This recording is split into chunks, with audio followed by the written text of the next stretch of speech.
On avait quitté Ryan Reynolds dans la combinaison moulante de Deadpool. On le retrouve en chemise bleue passe-partout pour Friggy de Shaun Levy.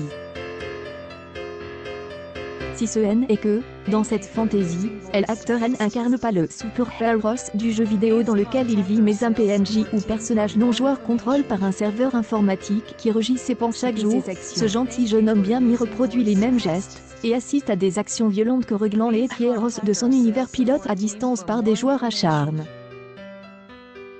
Quand ce monsieur tout le monde prend conscience de sa condition médiocre, il décide de réécrire le jeu et se donnant un rôle plus reluisant. 20 minutes explique pourquoi on suit son évolution avec bonheur. Ryan Reynolds et la bonne humeur incarnée donc on a envie de le voir gagner. Il sait faire preuve de suffisamment d'autodérision pour être crédible en héros maladroit comme en gros plein de muscles mal programme. On comprend pourquoi Aaron rentre dedans, joué par Jodie Comer vu dans la série Killing Eve, craque pour lui. Leur relation entre scènes d'action et comédie romantique est très équilibrée.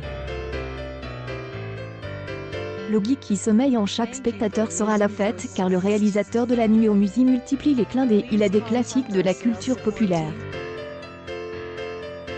Impossible de ne pas penser à Truman Show de Peter Weir, Invasion Los Angeles de John Carpenter ou Un jour sans fin d'Ivan Reitman, sans oublier bien sûr Les mondes de Ralph de Richmour, et ça pour écrire l'histoire, les scénaristes ont évidemment songé à Grand Theft Auto.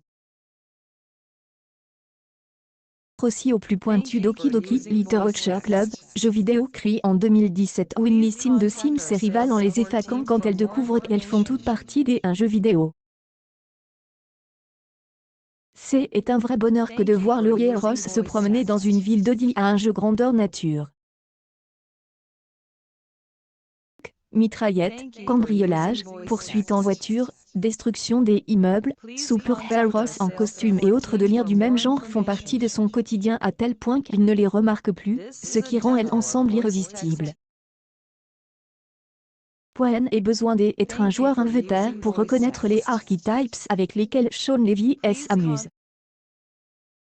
Il a mitonne une comédie d'action qui saura aussi bien séduire les amateurs de manettes que ceux qui ne connaissent rien aux jeux vidéo. Il est vraiment trop rigolo.